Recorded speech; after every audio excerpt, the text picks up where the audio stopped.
Bom dia. Hoje uma aula um pouco teórica, mas com uma aplicação prática extremamente importante, que é o estudo da prevalência, que é o estudo da incidência, são os indicadores de saúde. Então, toda vez que a gente vai publicar um dado, vai publicar uma informação, a gente sempre usa esses termos, né? A doença é prevalente, a doença é incidente. Toda vez que a gente falar de prevalência, toda vez que a gente falar de incidência, toda vez que a gente usar esses conceitos, eles vão representar o perfil de uma doença e a propagação de uma doença dentro de uma série histórica e dentro de uma perspectiva de planejamento das ações públicas de saúde. Então, falar da incidência e falar da prevalência é falar que, no caso da prevalência, são todos os casos que existem de uma doença num ponto do tempo passado. Ou seja, se eu quiser saber todos os casos de dengue no mundo, desde o primeiro relato, então até a data de hoje, incluindo os casos de hoje, eu estou falando da prevalência. Então, a prevalência ela refere-se aos casos novos e velhos, ao somatório de todos os casos em uma população. Então, são os casos que existem. Mas, uma outra medida de ocorrência de doença em uma população é a incidência, quando nós falamos de um estudo dos casos novos em um pedaço, um recorte do tempo futuro. Ou seja, eu quero prever quantos casos de dengue eu terei de janeiro de 2026 a fevereiro de 2006. Então, os casos nessa escala de tempo, num período do tempo para o futuro, nós estamos pensando na incidência. Então, prevalência soma-se tudo, antigo e novo, e a incidência é apenas caso novo, tá?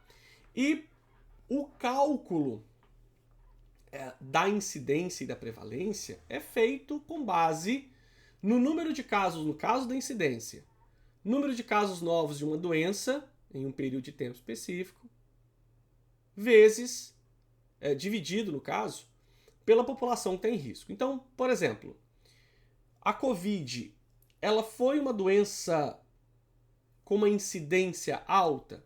Basta a gente pegar o número de casos novos da Covid, ou seja, todos os casos de Covid, porque quando a gente fala de uma pandemia, nós estamos falando de caso novo, de uma doença que, em tese, não existia, e a população de risco, que era o planeta inteiro, tá? Multiplicado esse valor por uma frequência, no caso por 100, porque eu estou querendo saber a cada 100%. Tá? A prevalência são os números de casos existentes, novos e velhos, da doença no período de tempo, e a população de risco. Então,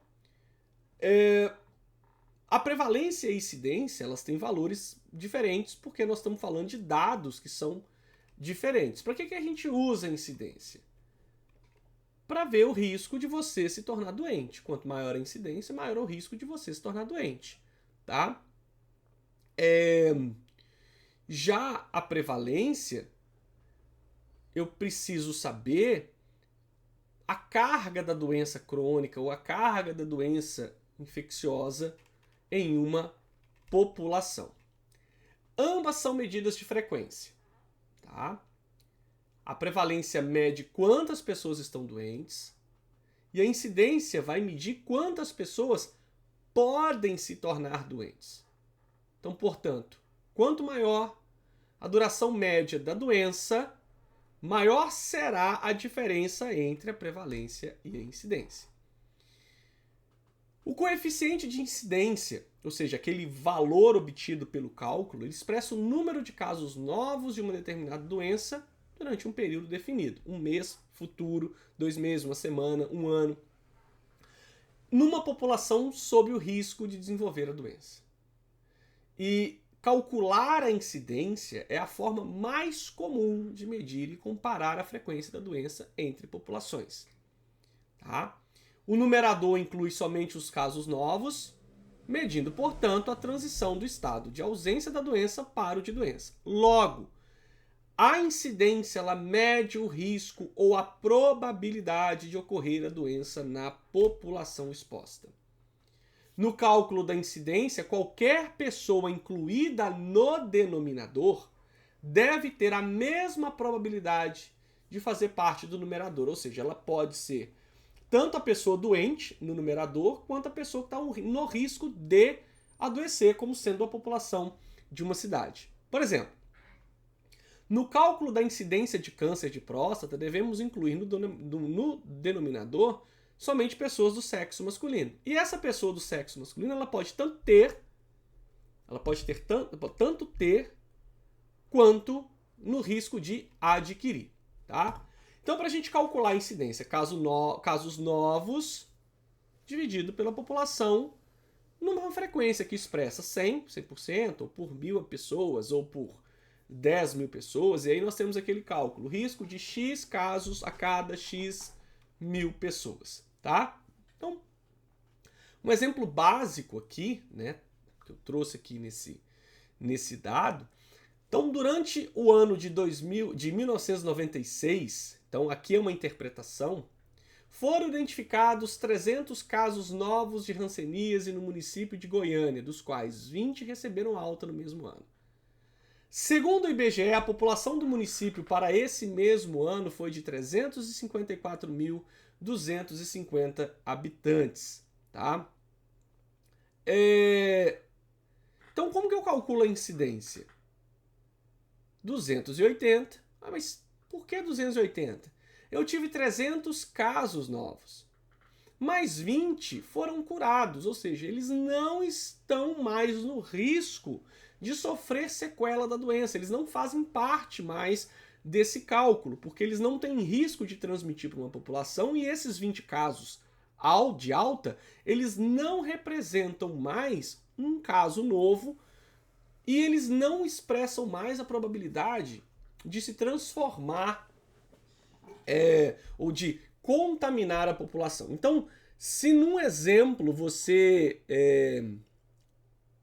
se num caso de cálculo de incidência você tiver pessoa curada, ela sai dessa métrica, porque ela não oferece mais risco de ser um agente ativo ou passivo na transmissão. Então, por isso é 280. Eu tenho que excluir esses casos de alta, tá? E eu quero saber isso em 100.000 habitantes. Por quê? Porque a população de Goiânia tem mais de 100.000 habitantes. Se fosse Goiânia tendo 1 milhão de habitantes, eu queria saber por 1 milhão de habitantes. Mas se você fizer o cálculo para 10.000 habitantes, o cálculo da incidência vai ser proporcional. Então, eu tenho que pegar os casos por 100.000 habitantes e dividir pelo número total de habitantes. Então, a incidência é de 79,3 casos a cada 100.000 habitantes. Isso é uma incidência baixa? Isso é uma incidência alta? Depende da minha população. Então, eu tenho ali quase 100 casos por 100.000 habitantes. Então, é uma proporção baixa, não tão alta, mas que se eu tivesse ali uma probabilidade de 90.000 casos por 100.000 habitantes, eu estou falando que a população está em extremo risco de se contaminar, tá? Quando a população é conhecida com precisão, coisa que é muito difícil a gente fazer nas estatísticas, podemos utilizar no denominador o número exato de expostos ao risco, como, por exemplo, uma população de uma escola, uma população de uma creche, tá? Censo demográfico, às vezes a gente esbarra no critério que eles usaram para obter esses dados. Então, o surto de gastroenterite entre convidados de um jantar em uma lista completa de indivíduos conhecidos. Então, isso fica mais fácil a gente saber, tá? O que é a taxa de ataque? Caso a gente esteja falando de uma doença aguda, de tempo limitado, como a Covid, a incidência ela recebe taxa de ataque, ou seja, para a gente também prever o grau ou risco de contaminação daquele público. Em caso de natureza aguda, por período limitado, como um surto de determinada doença em um local, tipo diarreia por causas alimentícias, onde há uma população bem definida, então eu preciso desses parâmetros estar muito bem conhecido. A Covid não se tinha tanto conhecimento no momento dessa natureza aguda e o período de transmissibilidade dela no começo. Hoje se tem. Então hoje é mais fácil tratar a taxa de ataque da Covid do que na pandemia. Então se a gente tem essa população bem definida, sem ter um período bem limitado e conhecida a doença, a gente pode usar a taxa de ataque, que é o número de novos casos em um dado local, em um dado período, e a população em risco. Isso aí é expressado em 100%. Então, por exemplo, entre os 257 estudantes, então população bem conhecida, que almoçaram no restaurante universitário no dia 25 de setembro, então local bem delimitado e data delimitada e conhecida, 90 desenvolveram um quadro agudo de gastroenterite. Calcule a taxa de ataque. Então, quantos adoeceram? 90. Qual que é a minha população? 257 estudantes, em 100%. Então, 90 vezes 100 dividido por 257. Eu tive uma taxa de ataque de 35,2%. Ou seja, se eu prever essa reprodução desse